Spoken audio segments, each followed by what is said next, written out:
Okay, hello, assalamu alaikum everyone. How are you all doing? I hope you're doing fine. Well, my name is Adam Abba, a third year law student at Ibn University, Kenita, and I'm the current sports secretary of GASAM, and I will be your host on today's program. Welcome, everyone. I will give the chance to my course here to also introduce herself. Let me take it from there. Thank you. Assalamu alaikum, everyone. Welcome to the first session of the GASAM's capacity building program.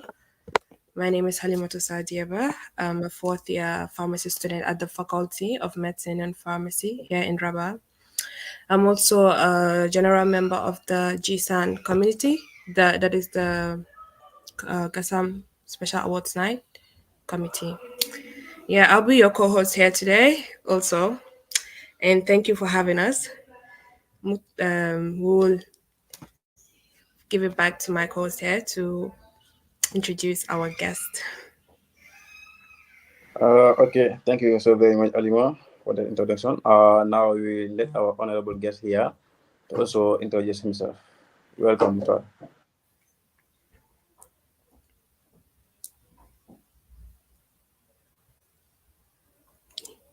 Is he muted? I think he's muted. Yeah, I'm muted, MJ.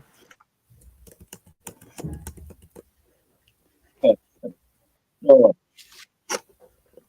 Yes.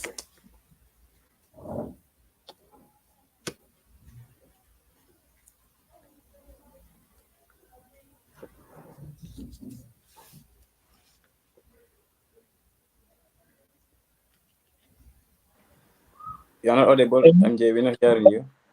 can you guys hear me now? Yes, we can hear you now, MJ. I wasn't actually I wasn't muted. I was teasing you guys to say I am not a guest with Gasan, but I'm really happy to be here, Halima and Adama. Thank you guys so much for having me. I don't like the fact that there are two Yetabas on this as co-host and host, but we will leave that slide. We will let that slide for now, and I will ignore you guys for on that other side. Because the Etebas are, But thank you superior. so That much is for fine. having me. Thank you so much for having me. It's good to be back with Gasam. At least where we have because they actually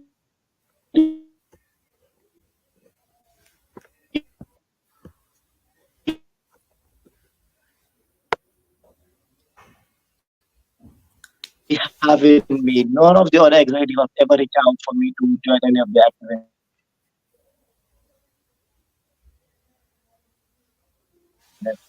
And thank you guys so much once again for having me. Good to. Are you guys hearing me? Yeah, Yeah, we're it hearing you. was Yeah. breaking, but we're hearing you now.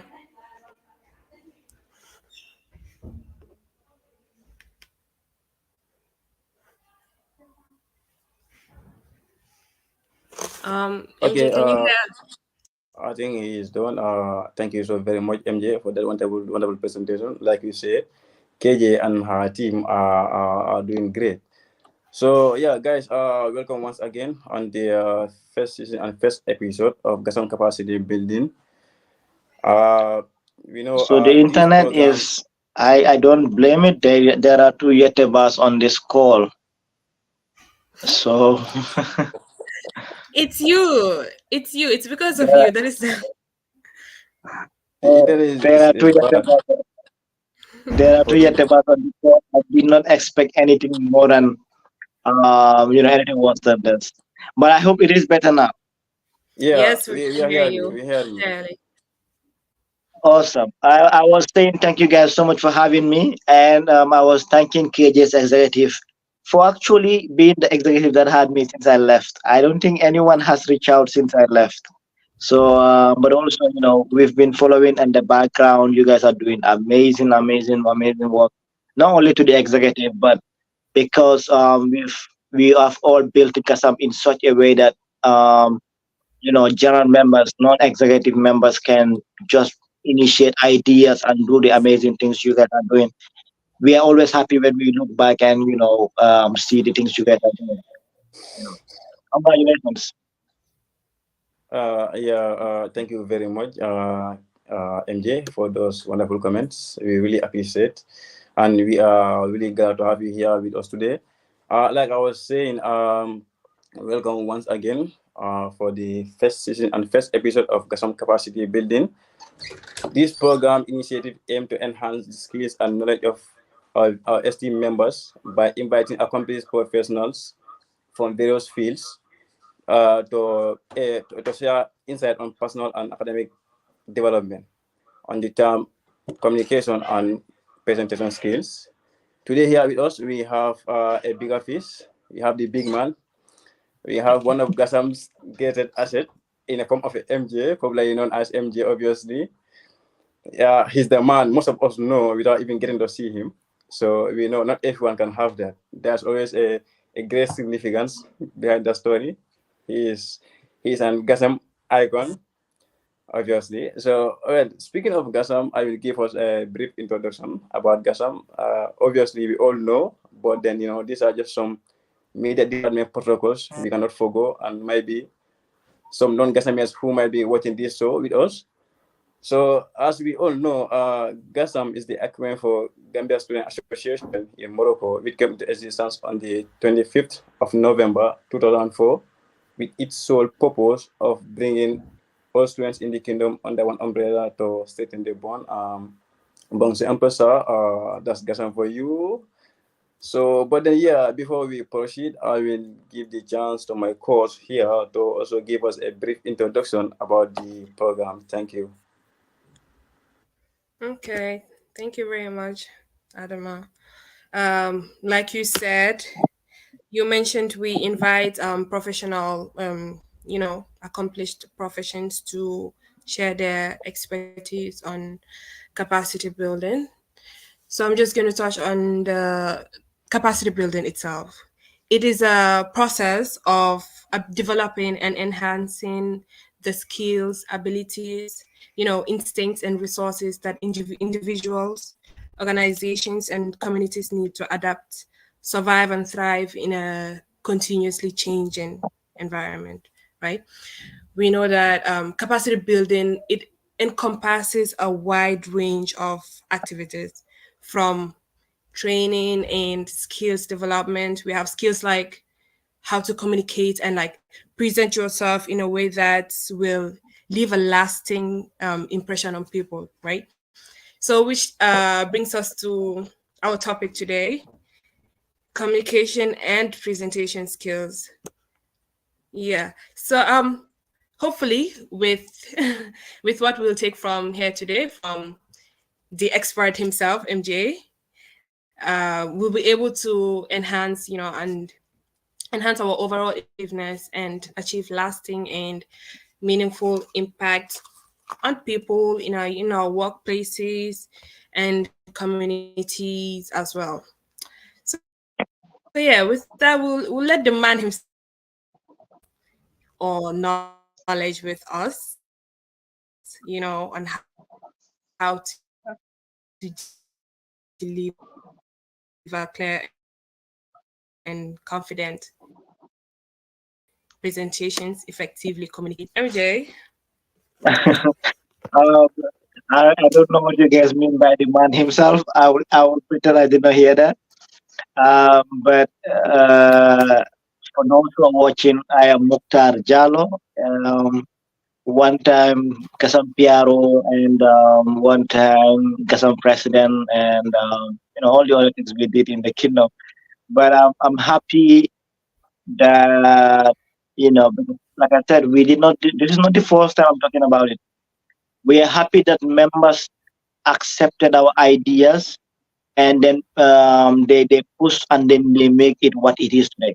I will just, if you permitted by you guys, I just want to give an idea because it's been a long time that sometimes it's good we give back history a bit more and give credit where it is due. So if you guys don't mind, I'll just take 2, 3, 5 minutes just to talk about those things. Then maybe we get into the presentation. I am very privileged that you guys talk highly of me, and then you guys Even those who have not met me in the kingdom are inspired by stories. I don't know what these guys tell you guys about me, but I'm really privileged and happy that you guys find those stories really inspiring. Um, I was actually privileged to be part of the group that were able to inspire you guys. When I arrived in the kingdom in 2017, back after my another lang, that is the year you learn French for those who are watching and that not Gazambians. Um, these people came up with an initiative to transform Gasam into an institution beyond the normal association that brings Gasambians together for Tobaski, for Korite, and all of those things we used to do. The likes of Usainu Sise, and Yahya Toure, these people had the brilliant idea of wait, countries like Guinea and this are doing this. We can do way better than that. And then they came up with this idea, and that was when Golden Gasam was born, and I was lucky to serve as a PRO. They reached out and asked me to participate, and I did not regret the decision. Fast forward 2 years later, when I became president, all I did was to strengthen the institution on one key area because one with Hussein we were trying to structure us to institutionalize Gassam. And with my executive, what we try to do was how best do we build capacities of our members? How best do we provide an avenue where people can learn skills, people can come together and share ideas, talk about national nation building, but also train themselves to be better leaders. And I'm really happy, really happy that every executive that came after, they were trying to build upon that. When we introduced the Gasamgo and then we introduced the podcast, the Wahtan and all of that stuff, the next executive came and said, no, let's add Ataya So, the one you guys did yesterday. And I'm glad it's at its fourth stage. Now it's 4.0. I'm going further. I'm glad that I am premiering this season of I'm premiering this fourth season of this activity you guys are doing. So just want to say on behalf of all of us, we are really proud of all of you guys, what you're putting through. We are really proud of you guys. People like Alima who will be staying longer than most people.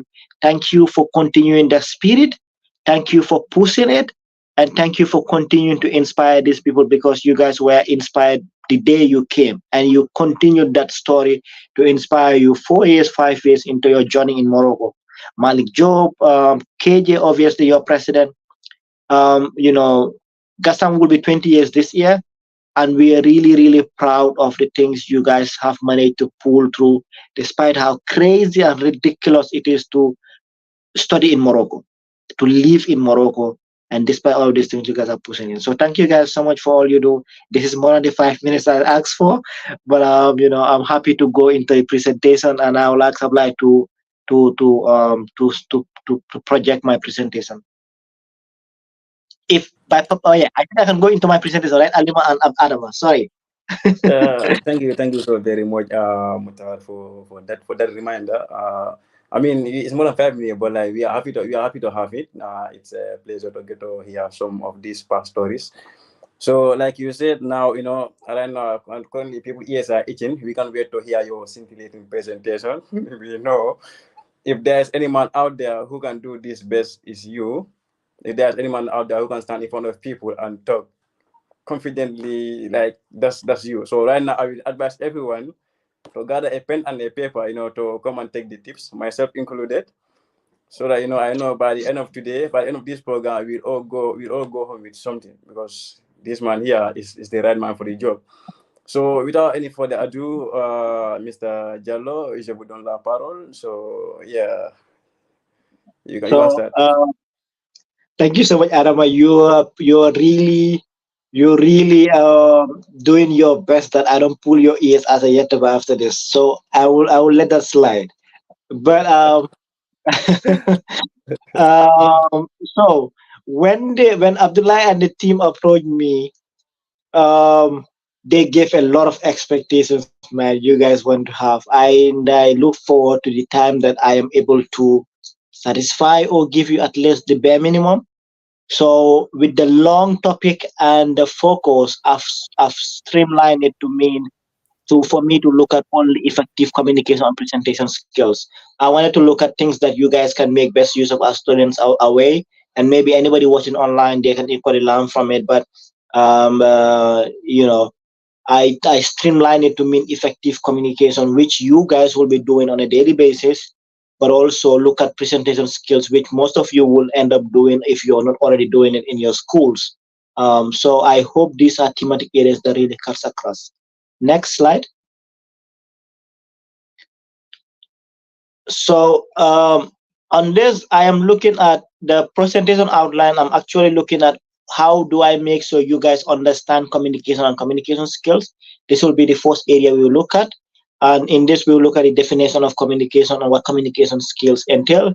Then we will apply. You can click on the next button. Then we will look at what to consider when communicating. And then next, we will look at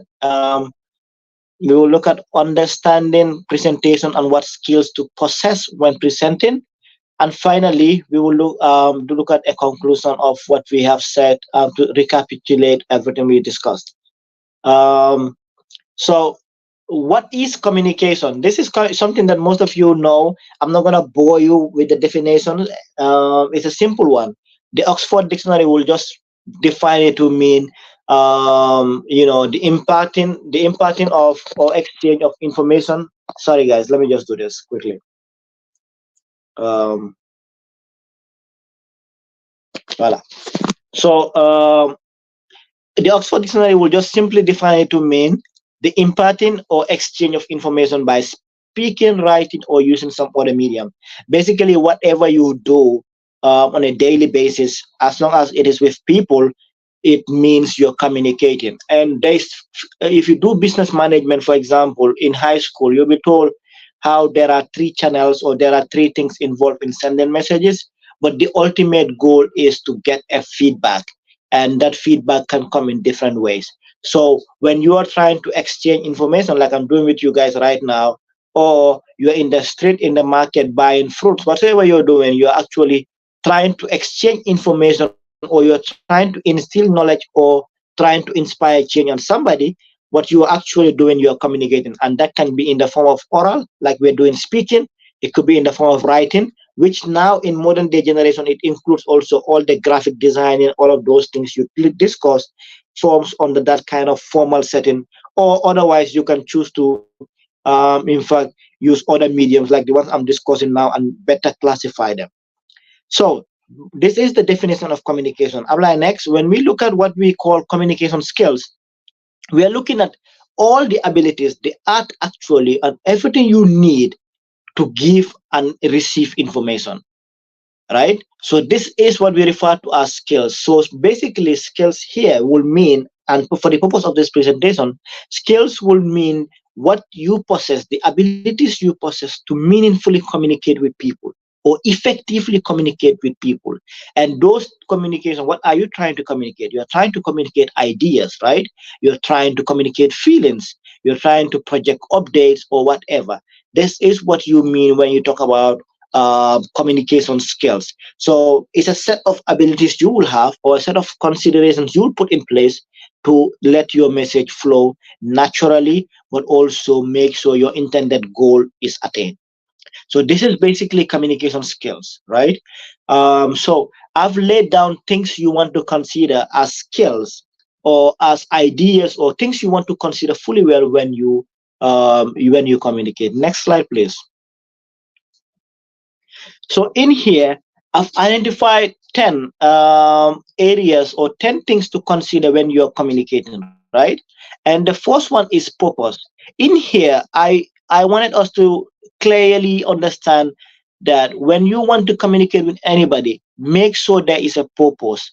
And by purpose, I'm asking you to clearly define what is the end goal of the things you want to communicate, right? And you have to ensure that your message aligns with the objective.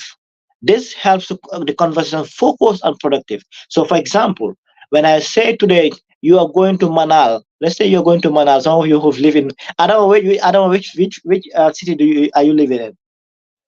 Can't. Okay, Keitra, I don't know your market. I've been there, but I don't know what is the name of your market. But Alima, who has lived in Rabat, will definitely know Manal. So when you go to Manal to buy, let me see what garments are always excited to buy when they're in. Oh, strawberries. Garments are always excited to buy strawberries, right? So, or grapes in general. So let's say you're going there to buy. You go to the Monami, to the Moroccan, and you want to talk about price. You have to establish what is the purpose why you want to tell that person Hoya Abibi, right?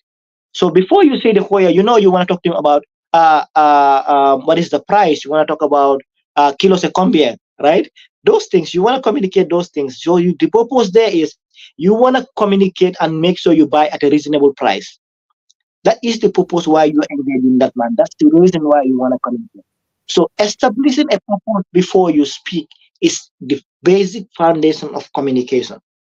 And when we go to presentation skills, we will look at it even further. But you must establish a purpose. If you wake up today to talk to your roommate in the house, there is a purpose. Whether you've clearly defined or not, there is a purpose.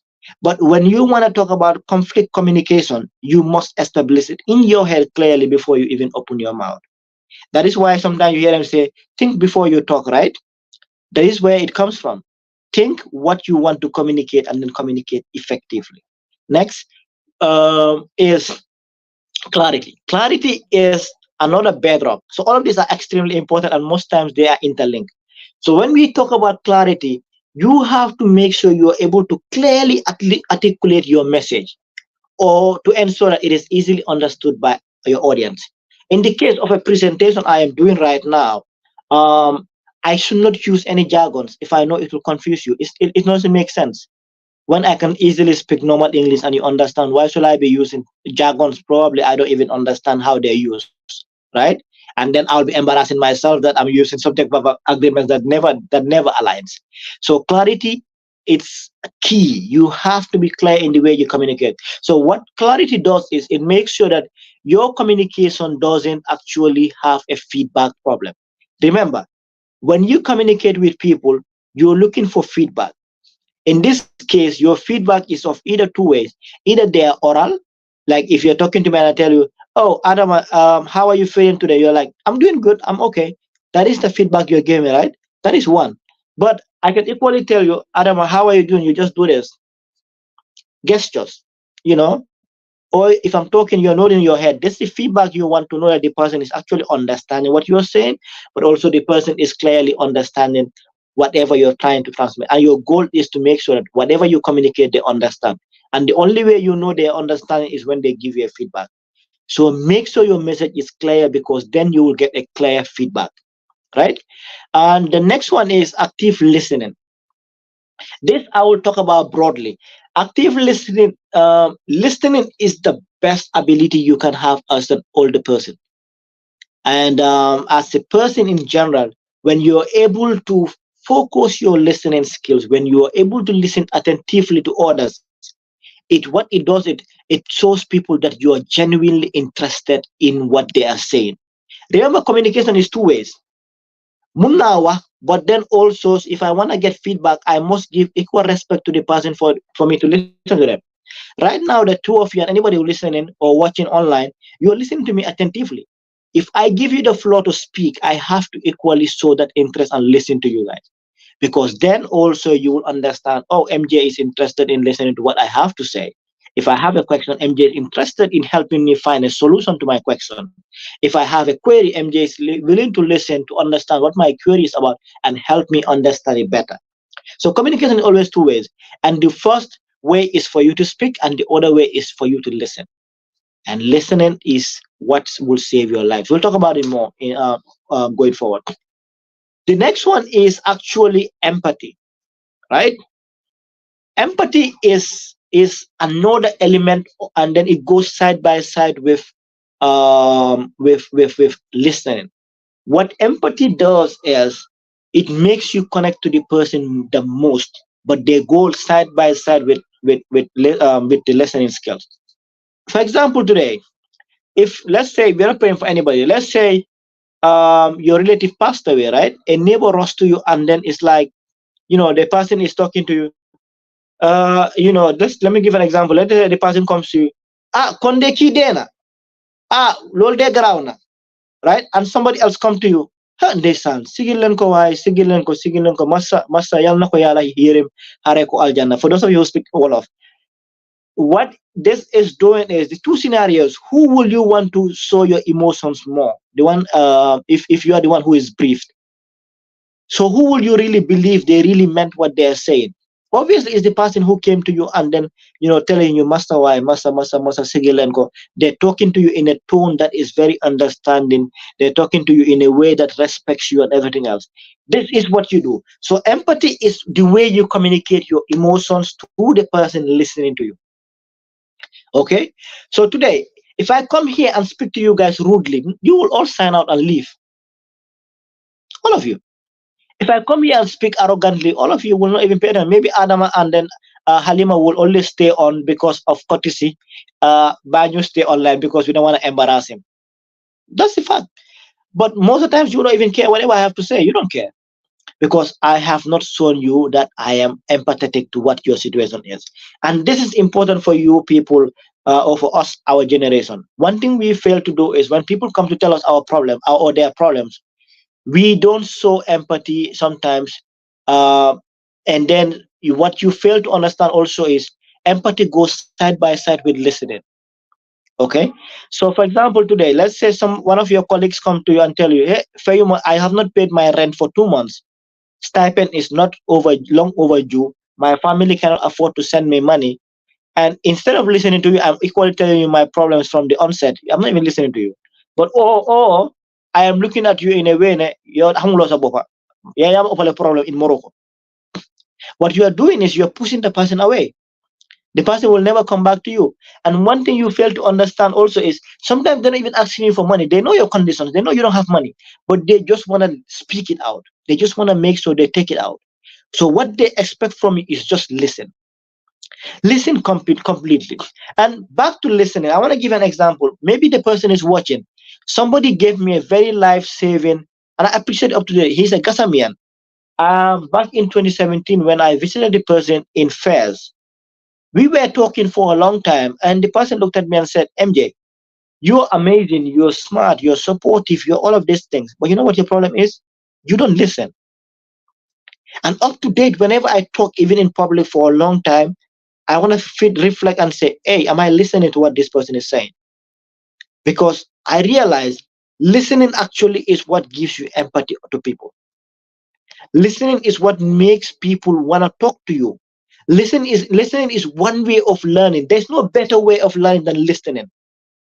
So whatever throughout this presentation, I'm going to emphasize more on listening, and I will encourage you guys to improve on your listening skills, and you will be the best version of yourself. This person was a lifesaver. I've told the person once, I want to call out their name, but they will kill me afterwards.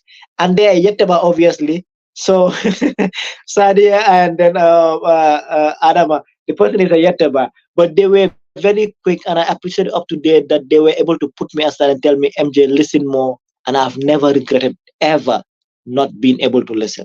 And I always ask for feedback when I talk for a long time and ask them whether they have been listening to them or not. So improve on your listening skills. It works closely with your empathetic skills, and then these skills will help you be able to communicate better. And when you listen and be empathetic, you put yourself in the shoes of the people you're talking to. And once you put yourself in the shoes of the people you're talking to, they are willing to support you as a leader. They will support your every objective in life. They will support you as a leader. They will know. Oh, I don't want to. Let me say, for example, Halima, you can attest to this. I think my executive welcomed you in the kingdom when I was a president, right? Halima, Just say it was breaking. It was breaking. What did you just say? I asked whether it was my executive that welcomed your group to the kingdom. Was it my executive? I still can't hear you properly. What did you say again? Can you please He's, say it again? let me help. He's saying whether it was his executive that welcomed you back in the kingdom. I'm so sorry. Can you please write it down? Honestly, I cannot. I cannot. It's just Okay, breaking. we'll let it slide. Adama will help me type it, or Abdullah is in the background, will help me type that. But basically, what we did, and I hope other executives are doing still, is we put ourselves in the shoes of every new batch that came in. We know the struggles you face when you come to day one in Morocco. That's why we're able to know, oh, we have to support you this way, we have to support you this way. My taker is put yourself in the shoes of the people you're talking to, and then you will definitely strengthen your relationship with them, but also you will be empathetic and you will foster trust within them. Next is authenticity. Authenticity is tricky, but also it goes with empathy, because once you're empathetic, you're trying to be genuine as possible. You're trying to put yourself in the shoes of the people that you're communicating to. But authenticity here means for you to be as genuine and sincere in your communication as much as possible, right? Because what it does is, when you're authentic, it builds credibility between you and the people you're talking to. Okay, so that is what authenticity does, and also it helps you to foster trust between you and the people you communicate to. So avoid lying. When you lie a lot, people don't trust you. You come to me, fenkat bangeyo. That's the first thing I will say. I'm not even gonna joke about it. I'll just look at you and then say, that is the liar, or that is the person who backbites a lot, or that is the one who gossips a lot. So naturally, that's who we are. Once we know you're not genuine enough, once we know you're not authentic enough, once we know whatever we tell you, you're going to tell somebody else, once we know when we talk to you, you don't care, you will still do whatever you want, we will never come back to talk to you. That's natural of a human behavior. So be as authentic as possible. Be as supportive as you can. When you can support some people, tell them, yes, I can support in this. When you cannot, tell them, oh, I cannot, unfortunately. This helps you to be authentic. You learn to say no, learn to say yes, but also be genuine to yourself as much as you're genuine to others. Okay. Next is respect. Respect comes in line with all of these things. Like I said, these are things that are intertwined, they have to come together. And once you understand them, you know that you can achieve all of them as once. They're not complicated, but also they're intertwined this way, and then you can work them out together. So respect is mostly in communication. We are talking about you treating others with respect. If I come to talk to you right now, I have to be as respectful as possible, non negotiable. Like I told you, if I am disrespectful, you guys will leave. You guys don't want to listen to me. That's the truth. Once that happens, you guys are no longer interested, right? So respect the people and then consider them. And even if you disagree with people, with their viewpoint, be respectful. Today, if I am talking to you guys right now, I'm not even sure whether you guys agree with me or not. But the fact that you will nod your head, the fact that you're looking at me, I will assume you're respecting me. And coming back to the authenticity, you see, you can pretend your voice is telling the truth, but your face will never lie. Making your face to accommodate the lies you have in your heart is the most difficult thing you can ever do, no matter how good an actor you are. So be as respectful as you can be to people, because this takes you far and it helps you. So next is feedback. In communication, like I said earlier, feedback is the basis of you understanding whether you are being whether your message is going across or not. Okay. So feedback is where you know whether you actually what you are saying is making sense or not. I did not add it to my presentation, but in communication, like I said, you have the sender, you have the channel, then you have the receiver. So the process is you encode a message, and the person will decode it, and then will send you a feedback. So that is how communications work. If I come here and talk to myself in the room until it is over, I did not communicate. I did not get any feedback. I was just talking to myself. That's the entire idea. But if I come to Halima and then say one or two things, and Halima tells me one or two things, or Halima listen to me and tell me, oh, okay, I agree with you, Mukhtar. Oh, I disagree with you, Mukhtar. I think we can do it this way. We can do it better this way. That is the feedback. Whether it's positive or not, that is the feedback you want to get. And then your feedback, the feedback, you want it to be specific. If somebody is giving you feedback or you're giving somebody feedback, be specific. It's polite, and then you help the people to learn, right?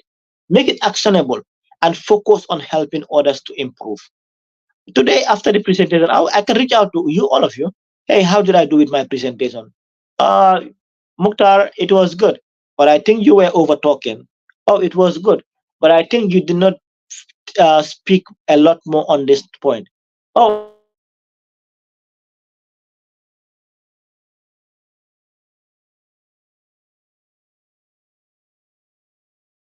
I think it was good, but I think you were over talking. Oh, it was good, but I think you did not I think it was good, but you could have improved on this area.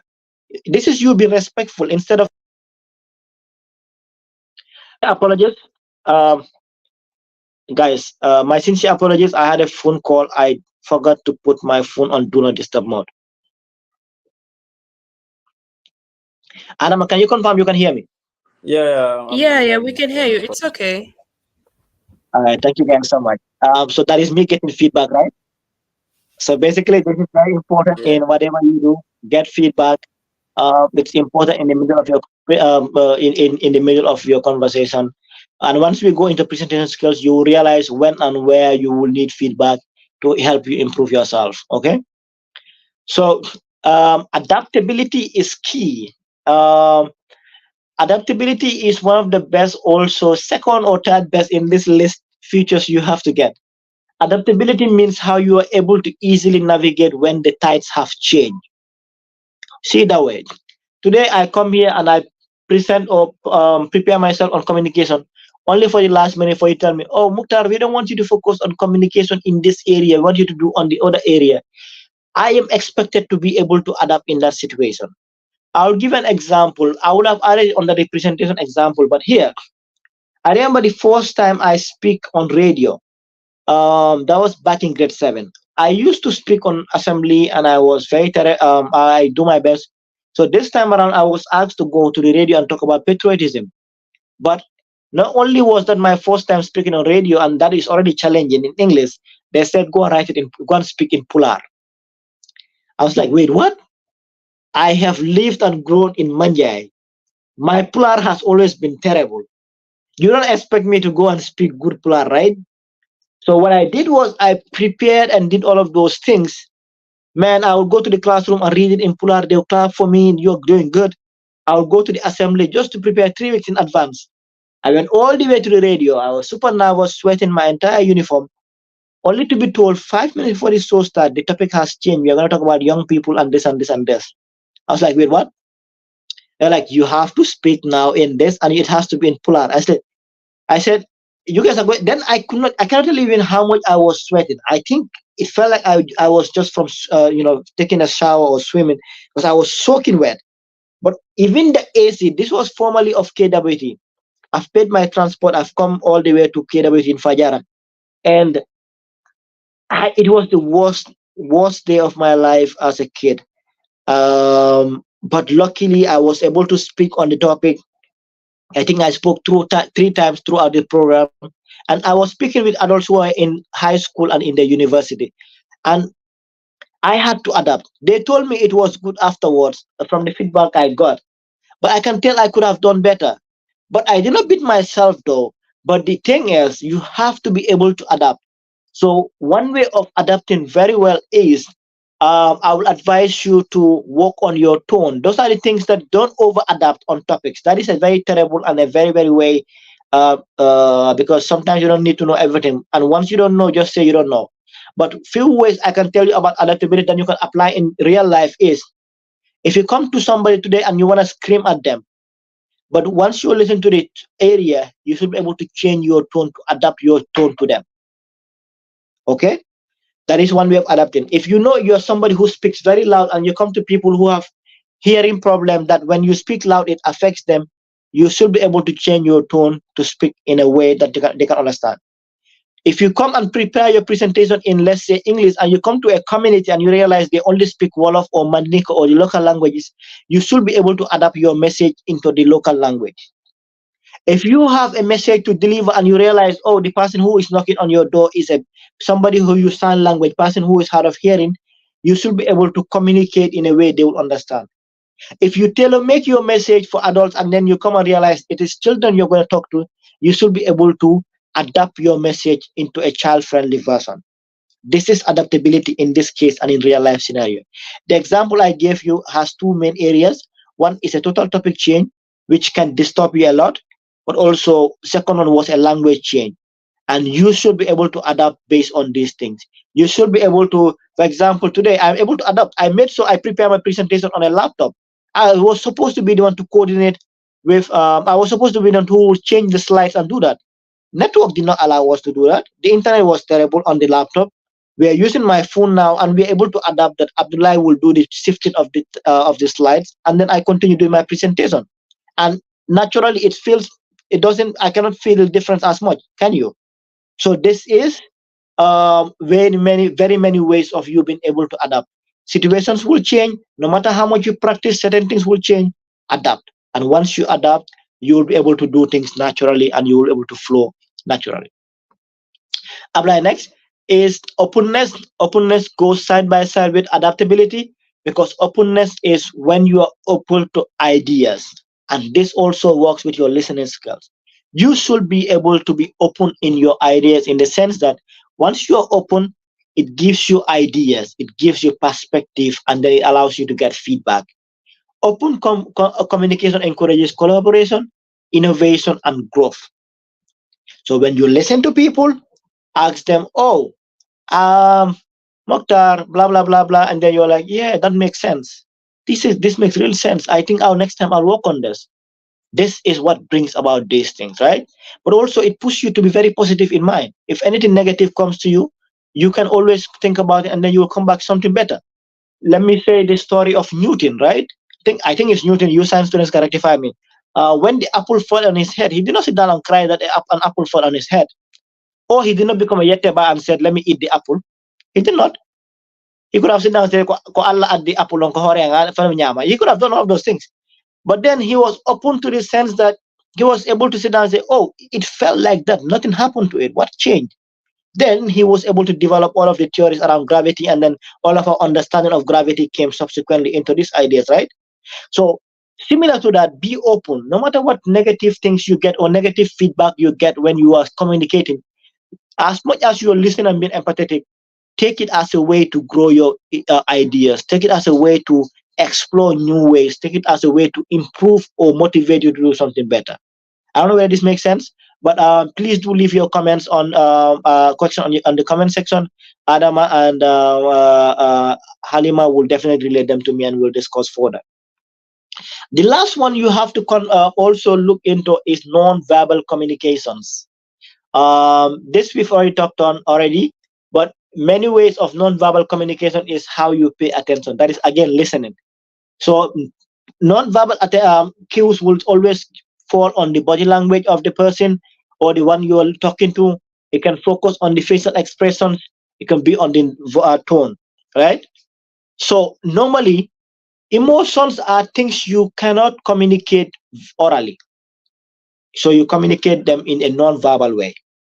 Today, if you come to communicate to me, I'm telling you about business and whatsoever, I should be able to tell on your face whether you are interested or not. But also, even if you're interested, it can give me an idea of, oh, this person is really interested, maybe up to 7/10 or 10/10, because their impressions will tell you what they're doing. But also, when we look at presentation later, it will tell you how non-verbal languages can actually help you boost your confidence in the manners that you are communicating in. So, Adama and Halima, you guys have questions for me before we continue on the next presentation, or do I continue? Well, I think yeah, we have some questions for you, and then we'll check in the comment sections if we have some. So, Alima, I think I will let you. I will give you a chance to go ahead with our first question, if you don't mind. Okay. So we've talked about what to consider when we communicate, right? Yeah. But what does it mean to be a good communicator? Like, what would you describe a good communicator? Like, if you have to, um, just to tell us what a good communicator is. Um, so if I would summarize, it's basically everything that I said here, honestly. You Okay. cannot go without any of this. But as a person, as a good communicator, make sure two things that will always stand out in all of this is the way you communicate. Make sure it's very clear, but also be willing to get feedback and Okay. be very, very. Your feedback is one of the ways that you can tell you whether you're communicating well or not. So if you want to evaluate yourself to be a good communicator, you must possess all of these things. You must consider all of these things. But to assess whether you are a good communicator, you can assess it via the feedback you get. Okay, Yeah. so based Yeah. on how people understand how you communicate, you should be able to tell or they understand. If today Mm. you talk to people and they tell you talk too fast, Or when you tell somebody to do something and then they do not do it as you want, ask yourself, have you communicated it as it is supposed to be, right? Ask yourself whether you've actually discussed it as it is supposed to be, whether the message has been sent across. But once the message is sent across and then you're receiving the feedback, and the feedback is positive and it aligns to what you're saying, that is a sign that you're communicating well. So these are all things to consider to be a good communicator. But one way to assess yourself as a communicator or whether you're communicating well is through the feedback.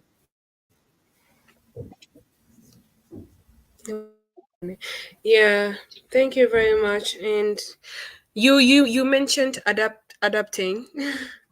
and yeah, you were talking about adapting to the people we're speaking to. And I just wanted to add how even here, like in Morocco here, you know how Mm-hmm. we have different people from everywhere in the world, Mm-hmm. and then communicating with them sometimes is very hard because even the accents are different. Even though we speak the same English, we speak the same Mm-hmm. languages, sometimes it's different to even understand each other. So it's like Mm-hmm.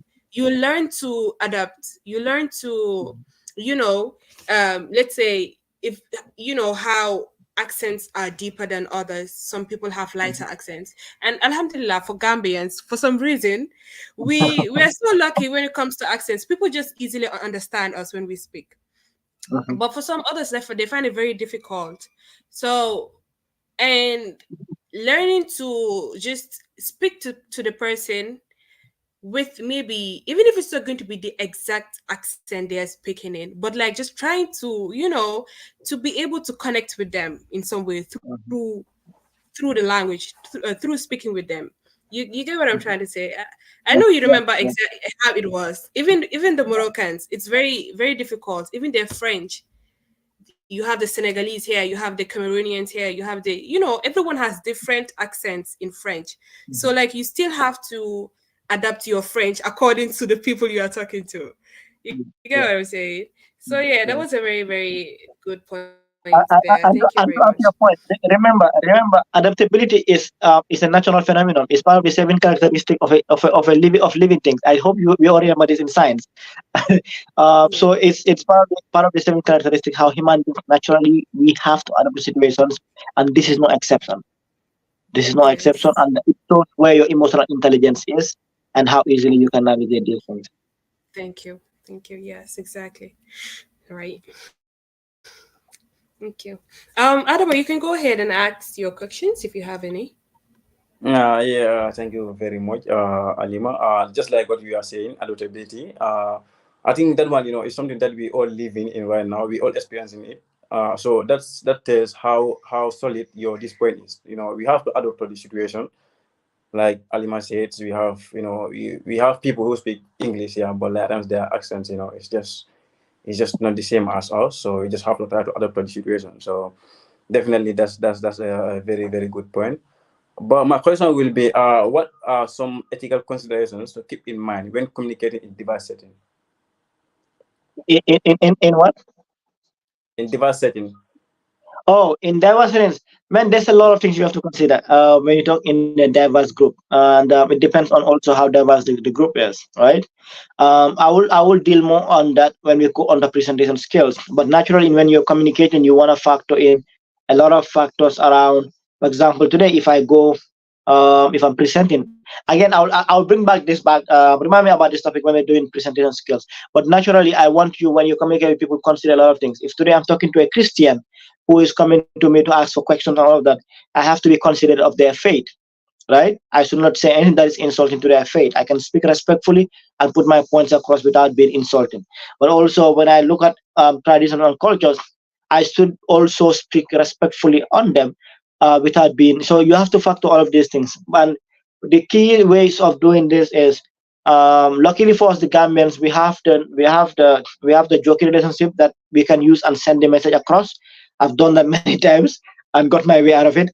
But if today I don't want to get into my other presentation. Once we get there, they'll deal more with diversity. Is that okay, Adam?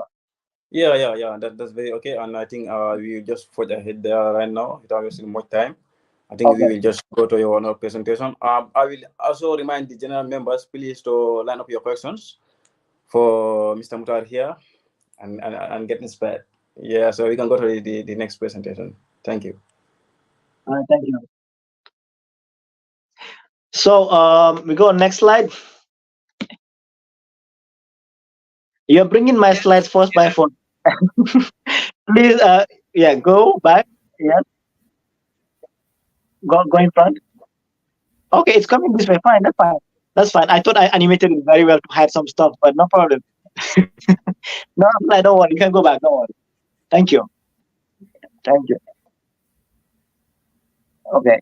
Uh, So while we wait for a PowerPoint presentation to come, what we were talking on this second half is another form of communication. They're all intertwined. Presentation is actually a form of communication. And while he sought out projecting the PowerPoint, I will ask a question. You guys can leave your answer in the comment section, and later we will look at them once we are done. But what will you guys define a presentation to mean? Adam, what do you think a presentation will mean? While Abdullah fixes projects our PowerPoint, what do you think a presentation is? Adam? Well, basically, I think presentation, as we see, what I usually see and what we usually do is to have an individual stand in front of a group of people, and giving a speech or a discussion about a various topic, a subject or a topic or whatsoever. To my only knowledge about it, I think is basically all about that. Maybe you do a research on a topic and get to stand in front of people and deliver that material you gathered for the people, for the audience listening. Is that correct? No answer is wrong. Okay. Because the key taker is you've mentioned some key points that we will look at. Talk about standing in front of people. You talk about talking about them and all of that. Alimo, do you have a different idea?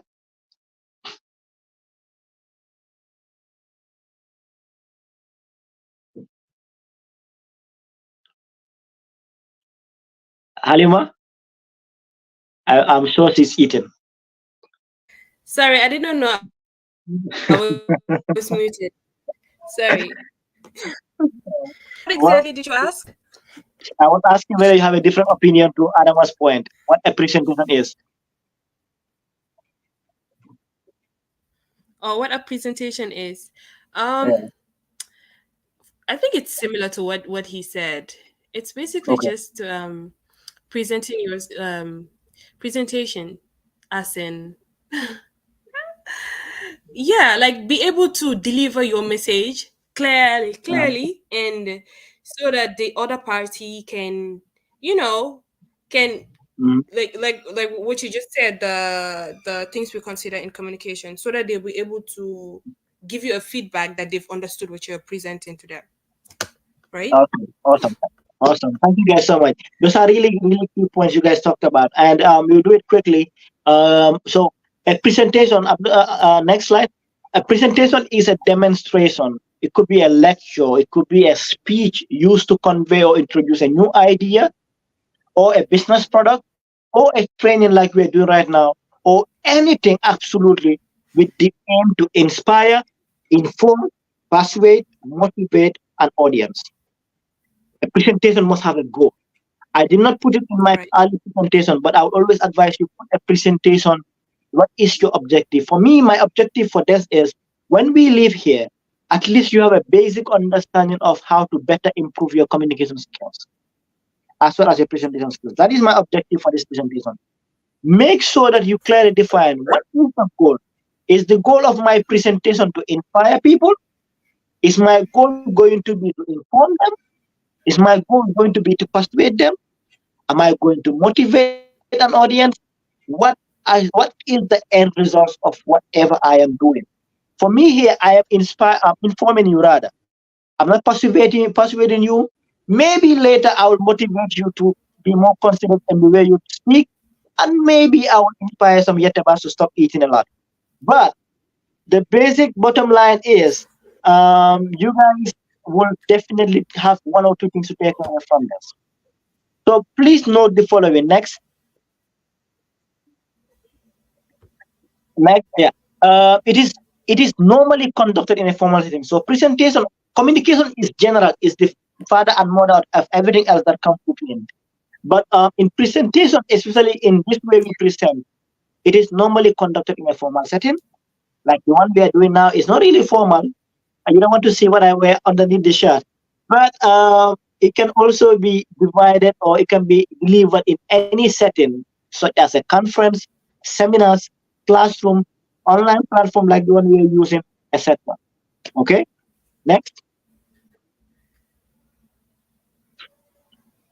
So here I've also made some tips for good presentation.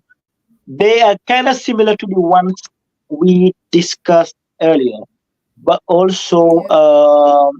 more detailed and more focused to presentation. The other one is communication. I remember in that communication, it can be a bilateral one where you go out and meet the monami at the shop and you discuss, or you yourself as a colleague, or you just want to buy what is it, milwi. The boys will know that because they eat that a lot.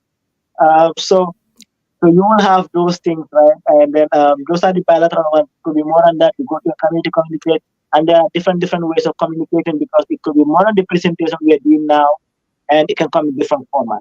But here are about six or ten, sorry, about 10 other things to consider when you actually are presenting. So I made another 10. You guys will go home with another 10, huh? So the first one I always tell people is, you have to know your audience and your location. This is the bedrock of any presentation. Because take it this way, and I'll give examples throughout. Today, when I was coming to this presentation, when Abdullah reached out to me, who are my audience? I was like, okay, it's Gasamians. Then Abdullah was like, it's also going to be streamed on our Facebook page. I'm like, oh, okay. Then it's not only Gasamians. We might have others who are non Gasamians joining us on LinkedIn and on Facebook. This is me knowing my audience. And the reason why this is important is one, if today, let's say I'm supposed to present to a community in Kirjarga, I know I cannot go and speak to them in English, right? Because I have to speak to them in Wolof if I want my message to get a very good feedback. Remember feedback? So I Mm. will not talk to them that way. Or if I'm talking to, let's say, all people, I have, like, basically your audience dictates how you communicate your message. If I'm talking to people who are going to university students right now, like yourself, you're my primary audience. I know English will be a good language to talk to you. So your audience will dictate what language you use. It will give an idea of what is their knowledge level, their understanding of the subject matter. It will also give an idea of what they're expecting from you. You guys are not expecting me to teach you science. You guys are not expecting me to tell you that, go and discover this. No. The reason why you're tuning is maybe because you're interested in learning about communication. So I know what your interest is, but also I can predict or what your expectations are from this entire presentation, right? So once you know this, you will tailor make your presentation to them. That is why I did not put any presentation a lot of points. It's just pointers that I'm explaining, because I don't think you guys will need pictures. If I was talking to children, maybe I'll put up pictures so that they better understand. If I was talking to community people, maybe I will add graphics and all of that. If I was talking to technicians who are maybe going to inspire change, maybe I'll bring graphs and I'll bring, pie charts and bar charts. So understanding your audience is the key thing. Location is important, because if you know the medium you're going to talk on, it will dictate how you present your message. I know I was going to do this online, so a PowerPoint presentation is fine, because I know StreamYard will allow me to share my screen. But again, if I go to Ndugu Kebe or another community in the Gambia, I know PowerPoint will not work well, because I will have to meet them in the afternoon and I don't have a projector. They will not listen to those. They cannot read or understand. So maybe what is most important is, these people, the location you are going to, you have to use this and this and this. You will need a PA system. You will need a microphone. You will need this and this and this and this. So location and then your audience is a first step of knowing how you're going to deliver your message. So keep that in mind for your presentations. Yeah. In the case of you guys in the kingdom, you will want to ask yourself, Maybe because I'm about to present in the classroom, these are the things I will need. I'm going to talk to my peers in the classroom. I'm doing a presentation on this. So you already know your audience. You already know that your prof is there to evaluate you. So you tell you, make your message in a way that the classroom will keep engaged and they will entertain you and support you throughout. And the professor will know that, oh, this person really made a research and they really know the medium they're communicating with us. Okay. The next one is clear structure. If you remember in the beginning of my presentation, I made an outline. Outline is like a content of a book. I told you this is what we are going to look at, this is what we're going to look at, this is what we're going to look at, all the points. So structure your presentation. Make sure it has those pointers because it serves as a feedback for you later on. Have they understood this? Have I delved into this topic? Have I discussed this or not? And it helps you to establish your goals. So what we talk when we talk about clearly outlining your structure, or clearly outlining your presentation, we are trying to say you organize your presentation with a clear introduction. Introduce the topic, introduce yourself. You know, talk about what are the main points you want to discuss, and then you provide a conclusion. Conclusions are important because in this presentation you're going to leave a lot of questions or a lot of things are doubts. The conclusion, you can conclude everything and recap on it, right?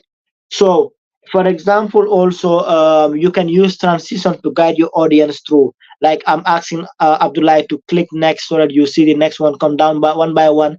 This way you're able to focus really quickly, then you listen to me because I want to talk to you. So I made sure that once you read quickly you will come back to me and then we discuss.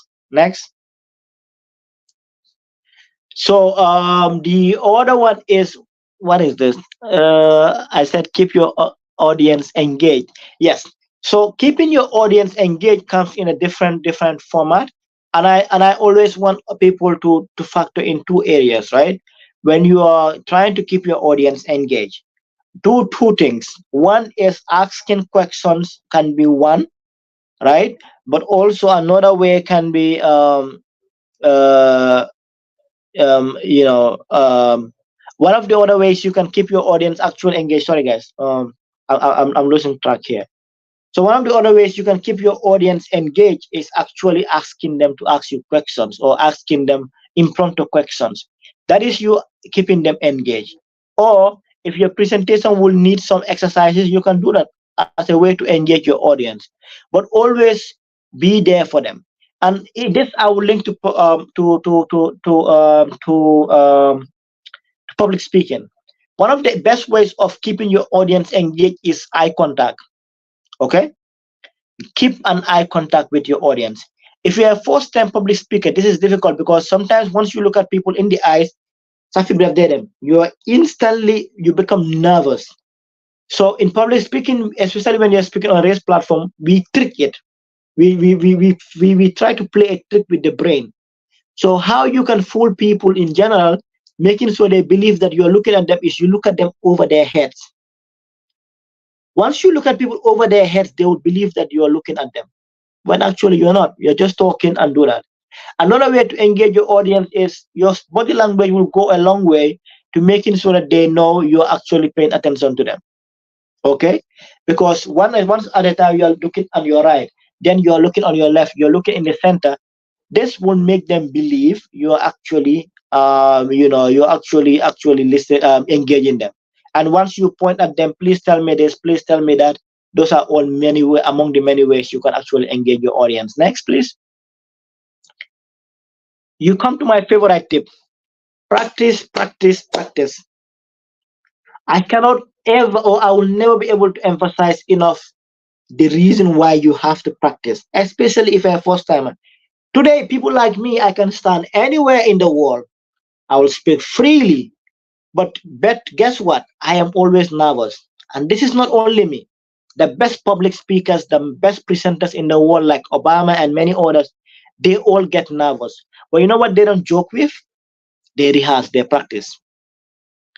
If you know about American presidents, you see how whatever you see them speaking everywhere, they have a whole cinema in their White House where the president would rehearse his statements.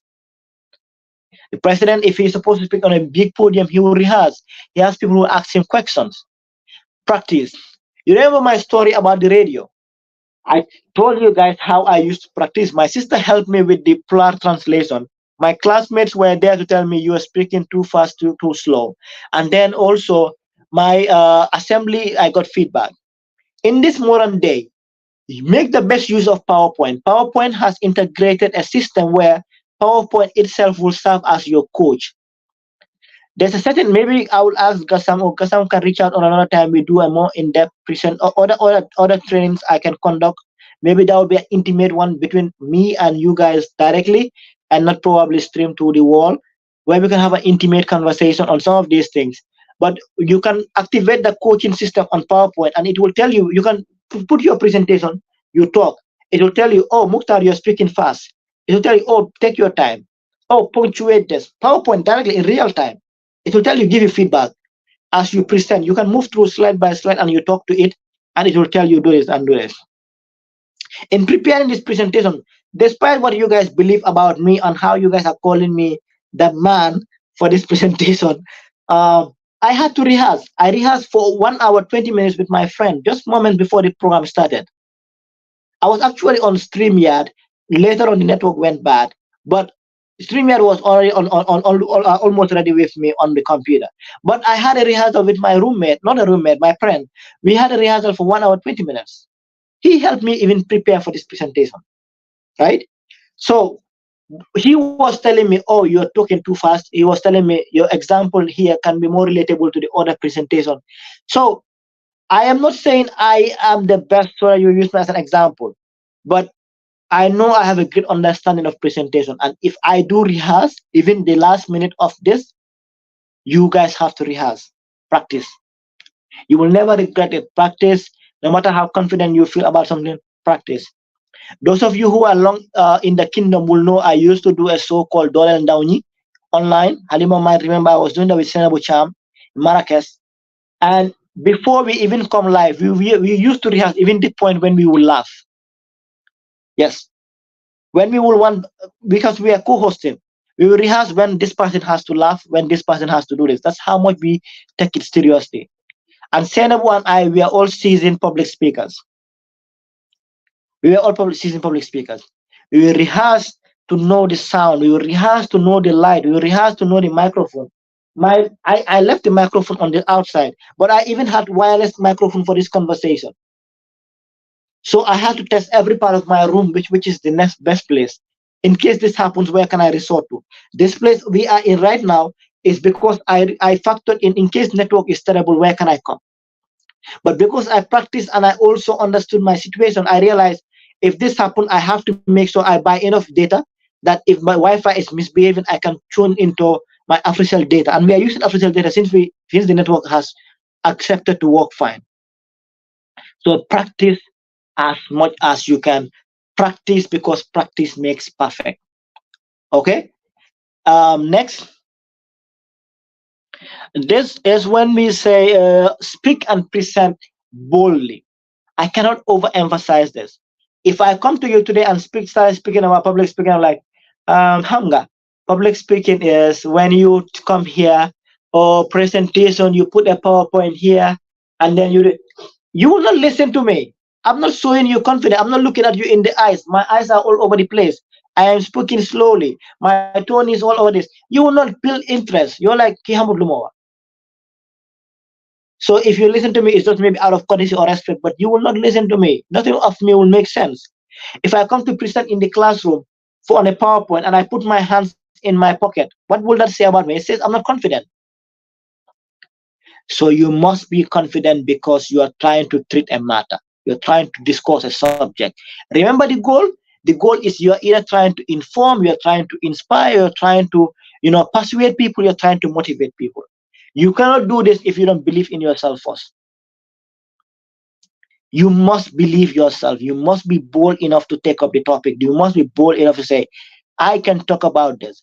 Even though I'm not a subject expert, and you don't have to be a subject expert to talk about issues, but I can research enough to discuss. And I will be willing enough to be able to listen to people, get feedback, and learn from them. You have to be selfish. I'm doing this presentation for free, but you know what I put in my mind I want to get from this presentation as a reward? Is when I listen to you guys, I learn one or two things. That will be my reward. And that's what I look forward to when I discuss with you in the comment section later on. So be bold enough. You don't have to know everything. There is always somebody who knows the topic more than you in your in your audience. But be confident enough to speak about the issues and be as clear as you can. Okay. Next. Um, be concise. Be concise is basically, I've not done a good job on being concise here. But being concise is all about you keeping your presentation focused on the topic and avoid overloading your audience with unnecessary information. I hope I've not bored you guys with unnecessary information, but being concise definitely means you staying on topic, you only give examples that you believe are relevant, and you speak to the matter. And be as brief as you can be where you can be, but stick to the main topic and leave time for questions. If you cannot talk about everything, allow the audience to get something so that they can ask you questions. Okay. um Next, we've talked about it, is being knowledgeable on the topic. You have to really know the subject matter. Read a lot as much as you can on the topic. That way when they ask you questions you can answer. Researching for your presentation is good, but read broadly about it. That way, when they ask you questions, you can answer. Otherwise, you'll embarrass yourself. Okay. Next is you have to ensure that there is maximum engagement of your audience by using stories. I've used many stories in my presentations. Stories you guys can relate. That's the key point. I gave you stories of Manal. I gave you stories of, and Alima was kind enough to give us stories about how you adapt in the system where you have people speaking different form of French, people having different accent. You know, these are the things you really, really want to consider when you speak, when you communicate, when you present, engage your audience. But also visual aids. My transition, I'm doing transition on my presentation. Thank you, Abdullah, by the way, for being so kind enough to be moving through my slides. But because it's moving, people get to read, and it's not too distracting. I put a very gradient, rough textured black background and white writings. This is enough to catch your attention. It's not distracting you, I hope. But also, you're eager to know what is next on the slide.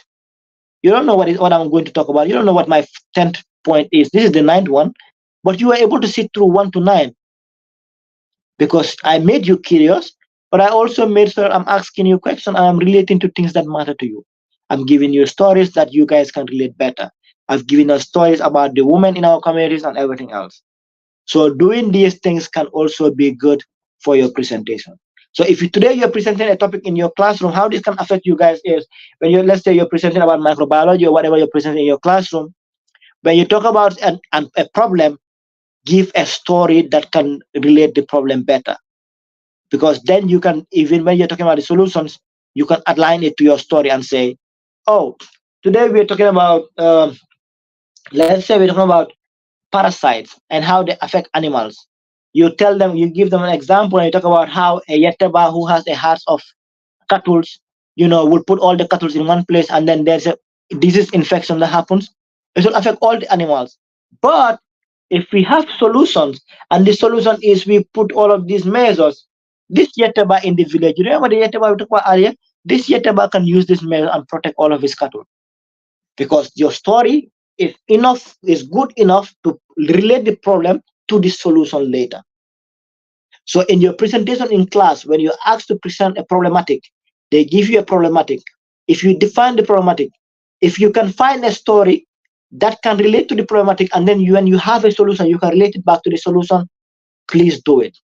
It gives more meaning to your presentation, and it makes your audience want to stay more because they know, oh, Mukhtar Nadiga, wow, like you guys did earlier when we talk about the adaptability and we talk about the other things. You guys were like, yeah, you said it right, because you guys can relate. If you cannot relate, you will just say, whatever you're saying is nonsense, Mukhtar. All of it, Dara. Okay? Last point is feedback. You remember in communication, feedback came around my 4th point. Because in that case, in that feedback, you are talking to the person and you want feedback instantly. In presentation, presenters have 2 ways of asking for feedback. They will tell you, you can cut me anytime and ask questions. That is for the oral feedback where you involve speaking, right? Others will tell you wait until the end. You guys can ask me questions. So get feedbacks. Feedbacks are important for you because it makes you know whether your audience or your peers has understand the area, but also where they will tell you also areas you can improve. And take a personal feedback later. Reach out to people who are in the classroom who attended your presentation, ask them how did I do. But remember what I said about being open-minded? I spoke about being open-minded. When you are with your peers and asking their feedback, let them know you really mean it by listening, by being empathetic, by being attentive, but also be in the position to be open-minded because you're trying to know what they think of your presentation so that you can learn and improve yourself. Okay. So in conclusion, communication is actually a must-have skills for every one of you because you will need it daily at work, at home, and everywhere. Remember the art of listening we talked about. It is the most powerful tool you can have nowadays. Because remember, when we were born, we were taught by our parents and everybody else in the community to learn to speak. But you know what you don't get to learn when you grow up? Listening. So I implore on all of you, when you grow up, as you have grown up already, learn to listen. So this quote here is for everybody. When we are born, we learn to speak, but when we grow up, we learn to listen. So a recap of our presentation outline. I hope we were able to we are not hope we are able to go on the understanding communication and communication skills. We were able to discuss. Abla, go to the next slide, please. We were able to look at the and understand communication and communication skills. We were able to look at what to consider when communicating. We were able to look at understanding presentation or what skills to possess when presenting. Those are the tips. And we've concluded the presentation. I hope you guys were able to learn as much as I did. And apply next slide. Thank you guys so much. We'll wait for your questions. Oh, okay. Thank you, Mr. MJ, for that wonderful presentation. Like you said, we all learn. I'm hoping we all learn today. Yeah. So now I know we'll proceed to the questions. We will check in the comment sections. Then ask if there are any. But then also, I think there's this point I would also like to touch on. That is the practice aspect. Like, I mean, that is very very solid. I think, like you always say, practice make perfect. Like it's the saying of everyone: practice make perfect. Practice make perfect. So, I mean, you have to practice something. Like you are just not perfect. You have to able to practice it and able to deliver perfectly. There's this saying I have in me. There's this mentality I grow in me. That is, I used to say, you always have to learn to use the 5 P's. Proper Mhm. planning prevent poor performance. Like, in everything you are doing, you have to, plan it. You have to plan everything, figure it out, practice, and keep on practicing. In football, I'm a football lover. In football aspect, your coach will tell you if you like a goal scorer or you're a striker, you are struggling to score, just go even to an empty post, just kick the ball. Even there's no goal, just kick, repeat, keep on repeating it. Like this will, at the end of the day, enhance your overall goal. So I think that is a very very very wonderful point. Like you have to practice. We always have to practice. So I think we all learn that. We all add that to our memories. So thank you very much, MJ, for always being you. Like you say, the man, the man good for the job. You have really delivered once again. You never disappoint. We were all expecting this. Honestly, everyone was expecting. Okay, MJ will deliver, no doubt. I have still So managed other yeah, activities. the only problem you have here, you keep on trying to blast us the ether bus, and we are the best. So yeah, like that's the only part you didn't do well, but over after that you just did perfect. You delivered to expectation. So Thank you. Thank thank you. you very Thank much. you. Before you proceed, Alima, is there anything you would like to add to that? Thank you.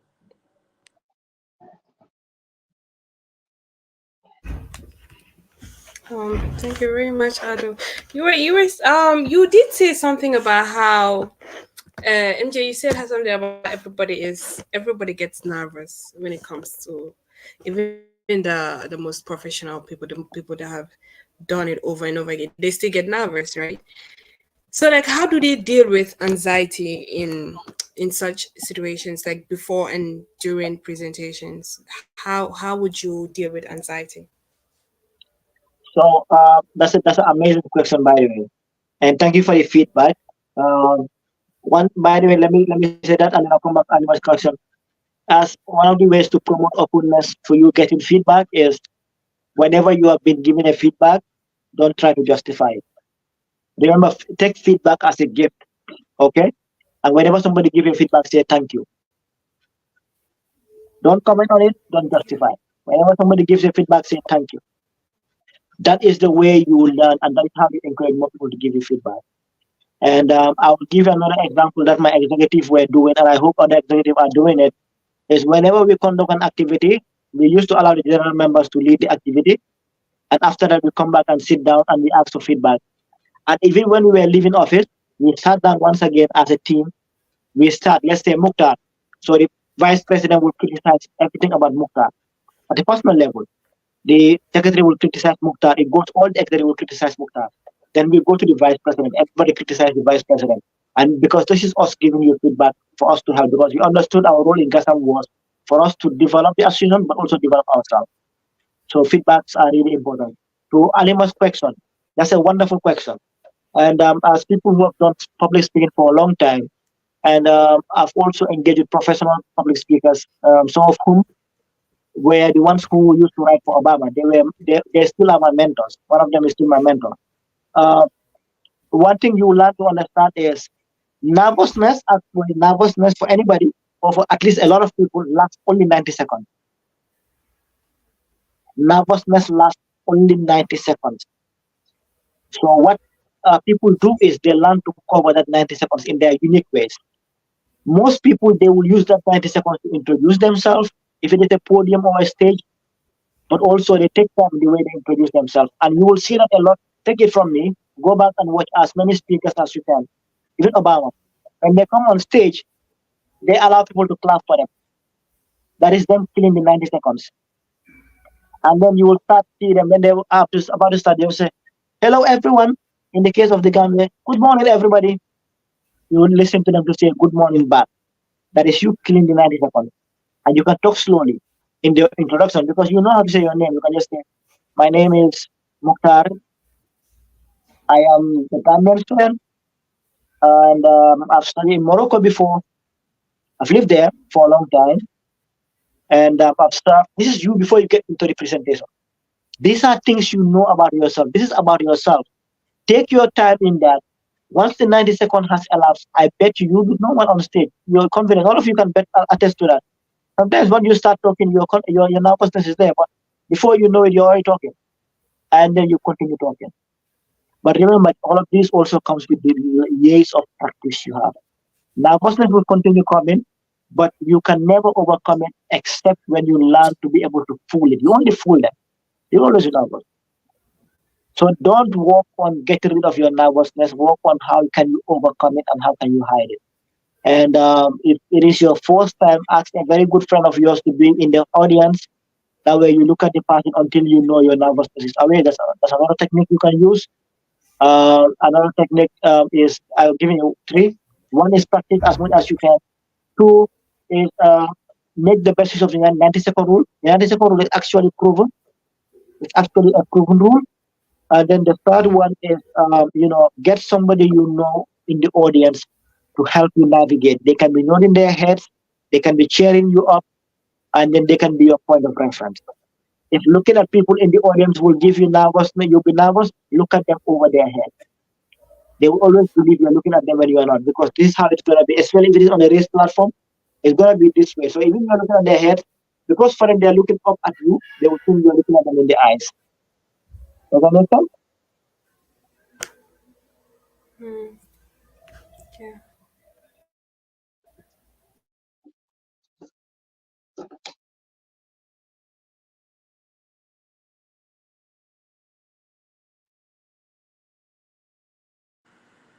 Anima, are you hungry? Please, Mr. Jello is here. Uh-huh. Sorry. I was not hearing, so the me turn. It's fine. It's fine. Okay, what was that? What was the last bit? Because honestly, I was not hearing. The thing was just breaking and coming back up. He was answering the question you asked about anxiety stuff, so I don't even know if you Yes. will get the answers. Okay. So thank you very much for you answered it. Honestly, God knows that I could not hear you properly, but I know you answered it very very well. Um, So yeah. Anyways, and I heard parts of it. So thank you very much for that.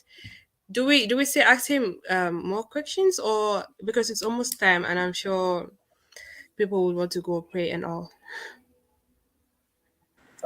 Yeah, I think you can still ask some questions, and let me also check in the comment section if I will have one to read to you. Uh, okay. But yeah, There's a question. Am I mhm. audible? there's a question in the Yes, chat. yes, please. Yeah, question, from Mr. Ibrahim Jallo. He said, "This is out of topic, of course, but whenever matters of GASAM are on board, it's prudent to fall back on individuals So who you someone have seen said, sacrifice." Alima, let me finish, please. okay. Let me just go Okay. ahead and read it quick. So Ibrahim J. Jallo said, this is out of topic, of course, but whenever matters of Gassam are on board, it's prudent to fall back on individuals we've seen sacrifice much more than they have to see this noble association though through, or is it though? And as a matter of fact, you've been one of a kind in Gassam, right? As the Gassam executive election approaches fast, what message do you have for Gassamians in order to take up the leadership mantle and preserve the interest of our community in the Kingdom of Morocco? Ibrahim, Ibrahim is a great politician. I saw your message, by the way, but I was going to actually mention it here as my final closing remarks when I'm leaving. You know, because that was why I didn't reply to your message. But also, Abdullah now has my WhatsApp number that I am not accessible to. He has two of my WhatsApp numbers that I am not accessible to. Abdullah, you will delete the last one I said to you today. But you know, um, we've done it before, and I always tell people, Gassam, we've transformed the association, and thanks to all colleagues who came afterwards who kept it strong. It's no longer an association. Gassam is no longer an association. We're far ahead of that. It's an institution. Institution where you come and grow yourself, where you come and develop your skills, where you come and meet people of different walks of life, people who are living in different communities in the Gambia, but also in Morocco. People who are rich, people who are poor, people who struggle to get meal even in the morning, a certain part of the month of the year. You know, so once you come to lead these people, you learn a lot and you will never get any of this lesson. And also, it's a place where you develop your skills. Today, the work I am doing, I'm here presenting on communication. My bachelor's is not communication at all. And since I came back from studies, I have not done anything related to what I studied. Well, I have not. Everything I am doing now is actually based on knowledge I learned from youth organizations I've worked with, and also GASAM. And there's a lot of people like me. When I came, I was managing projects in the Gambia. I was organizing political debates for the National Assembly elections. I was the one who organized the debate between Kamaso and Bajo, even though Bajo did not come for the GFF. So that is where I was doing when I just came. And thanks to my experience in those, I came to Gambia, I got job because I know I'm a very privileged person in this sense. Not many people have that, but largely it's because of the work I have done. I have a very rich CV based on volunteerism.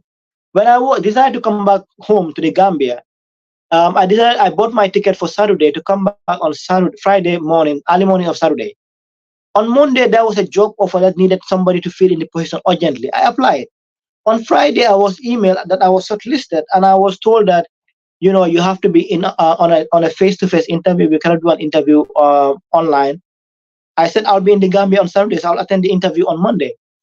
On Monday, I went to the interview, I applied. On Wednesday, I got the job, and I got promoted on that same day. Because I applied for communications officer. They looked at my CV and said, "You have to be a project manager. You have to manage the project completely."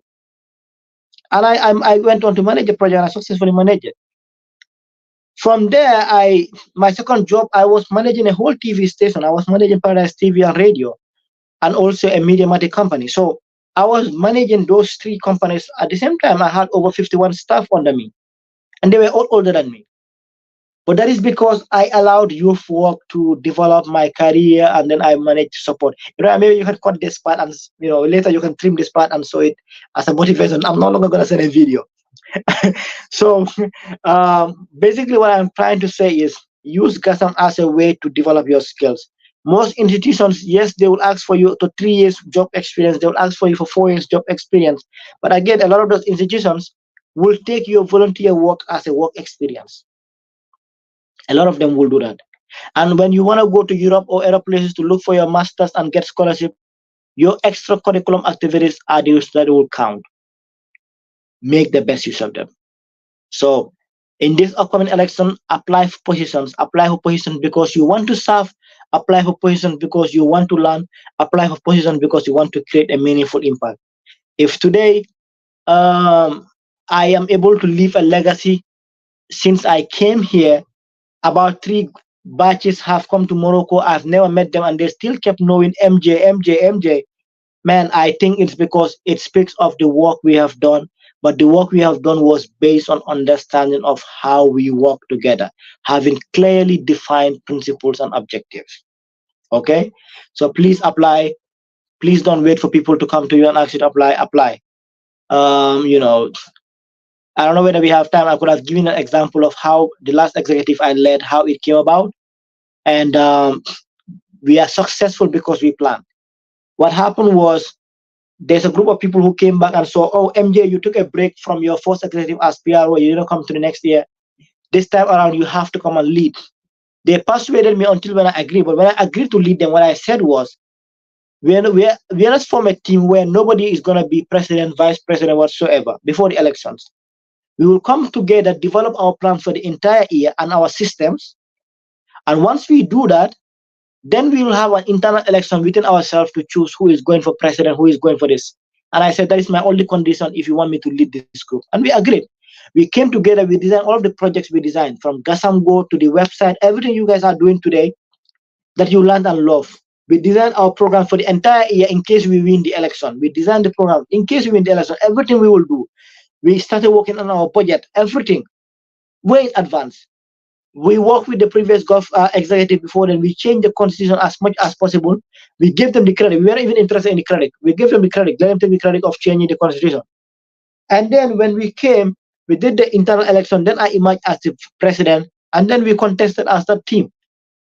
So what I'm trying to say is be willing to support the organization. There are people sacrificing to make sure that you guys get your stipend. They lobby for your stipends. They lobby for you to get your attestation. They lobby for you to get your case judiciaire. They lobby for you to get your every document you need in Morocco.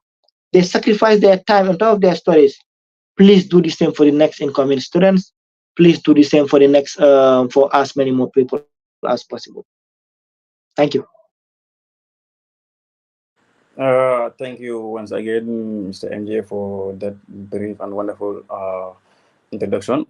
Like you said, we all know applying for posts in GASAMS is very, very important. I myself always used to push in for that. I always try to urge people to come in for it. But if you want to talk about applying for GASAM's position or about GASAM's how important it is, I think we spend the rest of the day here, and we don't have that much of a time. So for now, we gotta push that aside. If you can remember, I asked a question that you said I wait until after this presentation. So I will kindly remind you of the question and then get to hear your answer. Thank you. The question said, what are some ethical considerations to keep in mind when delivering in diverse setting? This was the question. You remember, right? Yeah. So I cannot delve with it later on. Thank you for the question. I discuss about, for example, if you're presenting on, let's say you want to talk about you're presenting. So understanding your audience is the key thing, right?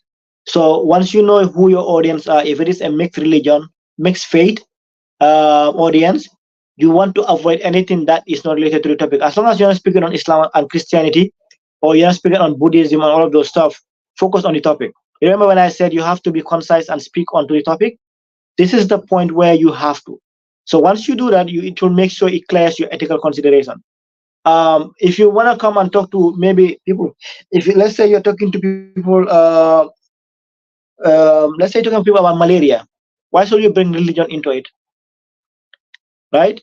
So maybe the only time you can bring religion is when you know if the religion talks about how it's your responsibility. In all of the religions, they talk about taking your health seriously. Maybe you can generalize it around that end, but don't say, as Muslims, blah blah blah blah. Don't. It's none of your business. It has no relevance, right? If you're talking to, let's say, inter-ethnic groups, and then you want to talk about, for example, you say, um, let's say we do not have any joking relationship, right? All the examples I did here about the yetabas were all unnecessary. Okay, if we had no relationship back then, but because we have a joking relationship, this is a different case because we do that. But let's say I am talking to a Mandinka. My audience is a Mandinka and I'm a Fula. We don't have any joking relationship in that regard, right? But imagine if I am there to say, speaking demeaning languages to Mandinkas, right? Or saying things that will offend Mandinkas. So these are the things you have to do. So they all stem back to knowing your audience and where you are speaking. If I go to a village today, where let's say we have a program where I work now at UNICEF, where let's say we talk about open defecation, where we are trying to give communities who do not have toilet, people have to go to the bush to do number two. I cannot go there and disrespect them. That you are very uncivilized people. You should not poop outside of this. Go and build a toilet and poop there. If I do that way, you think people will listen to me? Most likely they will even kill me or beat me before I leave the community, right? So know your audience, and know what is relevant to the topic. So that will guide your ethical questions. I hope that answers your question. Yeah, very well, sir. Very well. You really do. We lost Halima for a while, but she is here again. I don't know if she was eating. Halima, please, you don't have to do this. MJ is here. She might thought you went to eat. So he'll be here capitalizing on these small chances. So yeah, you have to be consistent. Yeah. Unfortunately, there are no much of questions in the comment sections. Basically, we won't have, because it seems like you covered everything. Like you covered everything. You covered our questions. You even asked the questions in your presentation and answered them. So like you say, now you left nothing to say again. I don't know if Alima will have a question to ask before we can wrap this up. Yeah, Alima.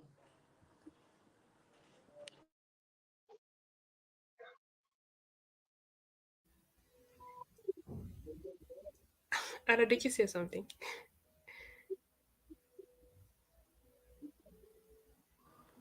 Ado, did you hear? Are you hearing me? You're not hearing me. You didn't hear me. Oh, I didn't hear you. Are you hungry? What did you say? I said, are you hungry? It's my internet. Honestly, I don't even know. Sometimes I hear, sometimes I don't. Yeah, I was saying, like, if you have a question for MJ here. I think that will be the end of the questions. We have more, but um, Yeah, I like think we we can go running. ahead and yeah. But We cannot run on a yeah, time. honestly, with these things that MJ has mentioned, by focusing on these aspects, and practicing, like you mentioned, practicing over and over and over again, right? Um, we can become we can become better. We can become a more like confident and effective communicator. And yeah, in whether in our like workspaces, in our day-to-day lives, everyday interactions, public speaking. Thank you so much. That was a very, very insightful session. And yeah, we're very glad that you joined us today. It was really good. Thank you, Ado. Yeah, thank you, Alima, for that. MJ, I think some of the comments now here, no questions are just usual. I miss you. We miss you, MJ, and all that. Obviously we all do, because people like us, like I said in the beginning, we don't even get to see you live, but trust me, it seems like we even saw you. Like people will be like MJ, MJ. I'll be like, time I came Julia. People like MJ, MJ. I'll be like, who is MJ, man? They will be like, yeah, that MJ guy, that and that and that. I'll be like, wow, wow, boy, it's true. Right now in the comment, people are be like, MJ, we miss you, or something like that. So I miss you too. You And we cannot had a you very nice. cannot not know MJ. MJ, it's impossible to not know him. You guys are very, very kind. Thank you guys so much. Thank you guys so much. Javi, I miss you too. I was watching your episode yesterday. Yeah, I don't like the fact that you're still bullying because I'm in front of the part of Isaac. It's Isaac or whatever name. But guys, thank you guys so much for having me. I'm happy to be back. It took a lot of years before I was called back, but I am happy that our work has so much meaningful impact to you guys, and that means the world for us. Gasam will be 20 years this year. The next executive to come, we are looking forward to celebrating it in mega style, and I hope KG and the executive will leave you guys with enough money to celebrate the 20 years in big style. But thank you guys so much, Adama and Halima, and also Abdullah for reaching out, for being on my, hey, I hope it's going fine. I hope this is going fine. And I honestly, I almost failed. I almost failed you guys because I did not prepare the presentation until yesterday evening and today, because it has been extremely busy. But also, I'm supposed to travel out of office the whole of this week from early morning tomorrow. So I had a lot of preparations to do for that trip, and then, I'm really always, always, always happy to support the sub. Anytime you guys say that, we will always be here. Thank you guys once again for that. Yeah, thank you so much. Thank you so very much. Malik is commenting. Malik is in the comment section. He's saying you are trying to be serious. So I Malik, don't know Malik, how did that one came about. Malik, Malik, You say you are trying to be Malik, serious. So I think this brings us to the end of the first season and first episode of the Ngasam Capacity Building 2023-2024 with one of our greatest asset, like I said, of course, Mr. MJ. It was really, really a very, very insightful session with you. We really get to learn a lot today. So yeah, we really can thank you enough. And then I'm saying good luck to you for your those busy schedules, because yeah, Mr. Busy Man. Yeah, that's what happened when you're a big man. You're a big man, so you do big man things. So I'm saying good luck to you on those things also. And yeah, thank you so very much. I think we're done here. Thank you Thank you so guys so Please. much, much. MJ. Yeah. Thank you.